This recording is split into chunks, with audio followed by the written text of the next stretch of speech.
Tropoja është rrethi më i largët në zonën verilindore të Shqipërisë. Me gjithë pasuritë e shumta natyrore që ka, banorët e kësaj zone vazhdojnë të përballën me një nivel të lartë papunësie dhe varfërie. Për të mbështetur zhvillimin ekonomik të Tropojës, kohët e fundit me nismën e vetë banorëve të këtij rrethi është ngritur grupi i veprimit lokal, që këto ditë organizoi festën e gështenjës, duke synuar të promovojë këtë pasuri natyrore të pashfrytzuar sa duhet. Korrespondenti ynë Plumë Sulo ishte në Tropojë, ku përgatiti kronikën në vazhdim. E ndodhur në zonën e largët verilindore të Shqipërisë, Tropoja pas vitit 1990 është përballur me një lëvizje masive të banorëve të saj drejt zonave të ulta të vendit në kërkim të një jete më të mirë, si dhe me tensione politike dhe ngjarje të rënda kriminale që kanë patur ndikim jo vetëm në jetën e banorëve të këtij rrethi, por edhe në mbar vendin. Pas vitit 2000, banorët e Tropojës gjithnjë më pak po largohen në drejtim të zonave të tjera të vendit, duke u përpjekur të ndërtojnë jetën dhe ekonominë e tyre në vendlindje. Për të mbështetur zhvillimin ekonomik të Tropojës, vetë banorët kanë ngritur grupin e veprimit lokal, i cili duke bashkëpunuar me zonat përreth, po synon shfrytëzimin e burimeve natyrore të zonës në shërbim të zhvillimit. Sot ne kemi një grup të veprimit lokal, një bashkëpunim publik dhe privat, i cili mbledh përfaqësues të 9 komunave të qarkut të Kukësit dhe të Shkodrës, së bashku me organizata jo qeveritare dhe sektorin privat.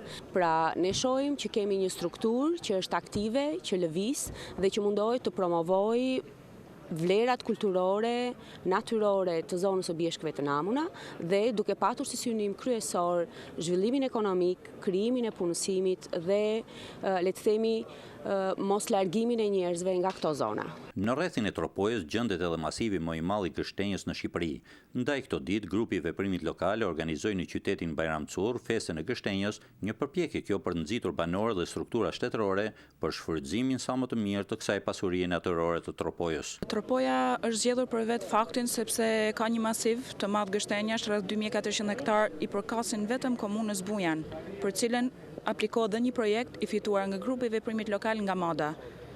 Gështenja është një produkt shumë cilësor dhe që prodhohet në sasi të madhe. Presim që me promovimin nëpërmjet këtij aktiviteti sot të kemi një mënyrë të tregtimit apo edhe të përdorimit të gështenjës sa më efektiv që edhe banorët të fitojnë, pasi edhe vetë qëllimi i grupit të veprimit lokal është zhvillimi i zonës dhe rritja e mirëqenies së banorëve nëpër këto zona. Biznesmeni nga Tropoja, Ramiz Jahaj, ka ngritur vitet e fundit kompaninë e tij Amla, e cila merret me grumbullimin dhe përpunimin e gështenjës. Vetëm gjatë vitit kaluar, kjo kompani ka realizuar një eksport prej rreth 500.000 eurosh, tregues ky që sipas zotit Jahaj mund të jetë disa herë më i madh. Tropoja ka një pasuri të madhe të gështenjave.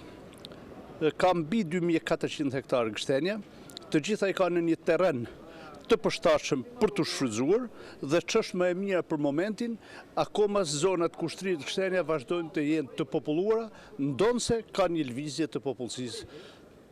Ky fakt të jep shpresë për të stimuluar zhvillimin e kultivimit dhe përpunimit të gështenjës që këta njerëz të kenë interes të qëndrojnë aty. Pronari i kompanisë Amla duket se ka një plan të qartë për zhvillimin e industrisë së përpunimit të gështenjës në Tropojë. Ai thosë se përreth masivit të gështenjës jeton një popullat prej 12.000 banorësh.